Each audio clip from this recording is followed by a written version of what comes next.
All those active track like shots were shot on the DJI Mini 2, and I'm gonna talk about how I was able to achieve them so you can do the same. What's up everyone, my name is Farhan. Welcome to another video. Hope you're doing well and staying safe. Before I begin, if you're new here to my channel, I make lots of videos that help improve your drone skills. So if that's something that interests you, subscribe for weekly videos. Now, before the Mini 2 was released, we were all wishing for active track and sensors, but unfortunately that didn't happen. But we did get some pretty good features, such as an improved camera and raw photography. Now, if you haven't watched my previous videos on how I use Quickshots to get those cinematic looking footage, I'll make sure to link that in the description below.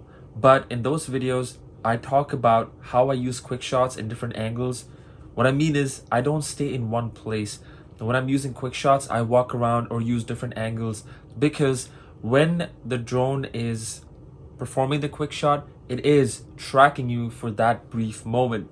And that brief moment is exactly what we're gonna hack to get active track like shots. So the first thing I did is go to a parking lot and try it with a moving car. Of course, I was in the passenger seat and not driving, so it was all safe. So this particular active track like shot with the car was done using the dronie. First thing you have to realize is when you're performing these quick shots, the Mini 2 does not have any sensors, only at the bottom.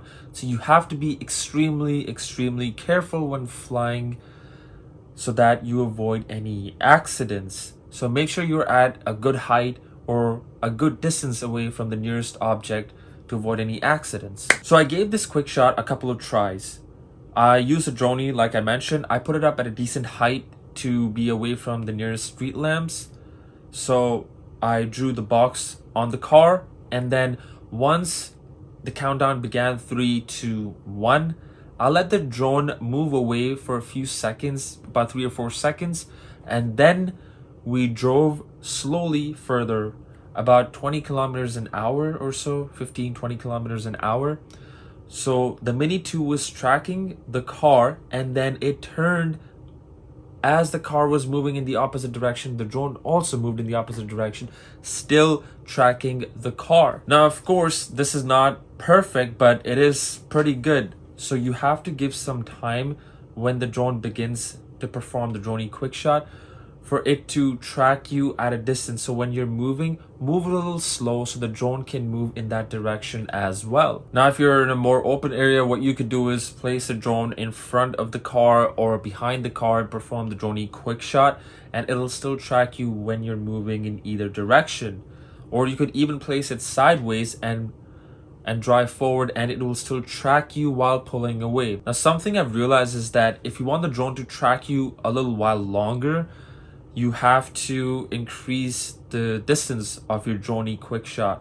So if you're 90 feet, try and increase it to 110 feet or 130 or 150 feet so that it tracks you even longer, because there's a percentage bar around the red X on the right hand corner of the screen. So that'll stay there a while longer while tracking your car. Now, the next quick shot I've tried is also pretty good. It's the circle quick shot, and I used it to track myself while walking, and then I started to run because the drone was catching up pretty fast, so I wanted it to track me parallel, and it actually performed really well. Take a look at the footage.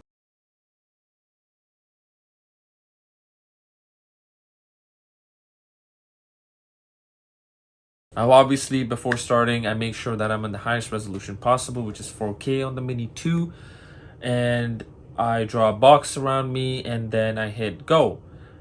Now, once I see that the drone is starting to move a little bit, that's when I start walking. Now, this is something that you have to keep experimenting because it's not perfect, like I mentioned before.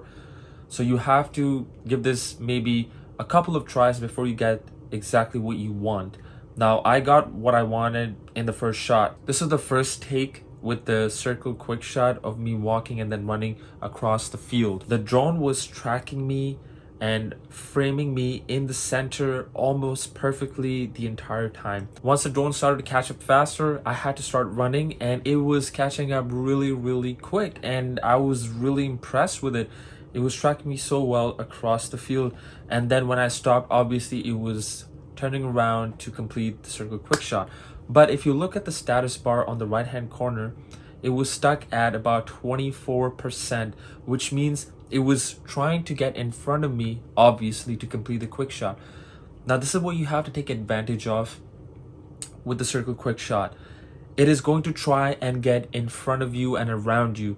So what you want to do is keep moving in one direction and not allow it to come in front of you to complete the quick shot, because you want it to track you for as long as you want. Now, obviously, there's no such thing as a distance like there is with the dronie or the helix or the rocket quick shots, where you can choose the distance you want. The circle just performs the circle. So the longer you move, the longer it tracks you. And I tried the same thing again, running onto the other side of the field, and you can see here that it kind of failed. But like I mentioned, you have to give it a couple of tries before you get what you want. I redid it again, and then it tracked me perfectly, as you can see, and kept me center framed almost perfectly the entire time. And obviously I ran out of the field, so I had to stop on the road, near the road, and then it was completing its quick shot. It was at around 9%, and then it was completing its quick shot around me. I've always said this before, that it's not about the gear you have, but what you do with the gear that you have that really matters. The Mini 2 does not have any hyperlapse feature, does not have tracking features, but that doesn't mean you cannot take advantage and try and in a way manipulate or do something very close to an active track shot or hyperlapse. Yes, I said hyperlapse, and if you want to watch a video on how I created a hyperlapse from the DJI Mini 2, you can find a link to that video in the description below. Again, I do want to stress on the importance of the Mini 2 not having any sensors, so avoid crashing your Mini 2. Make sure you're in a safe environment with less or no obstacles around it. If there are obstacles, do keep it at a decent height to avoid any accidents. Now, I wanted to ask you, do you use quick shots very often? Yes or no? Which one? Let me know down in the comments below. I really like to know. Well, that's it for this video, guys. I don't think I have much to add over here, but I'm excited to see what you guys come up with using these active track shots with the DJI Mini 2. It's not perfect, but it's what we have, and we gotta make the best with what we have. If this video was useful, helpful, enjoyable, do hit that like button, because it helps promote this video to others who are interested in it. And also subscribe if you haven't already. I'll see you guys in the next one. Till then, stay safe.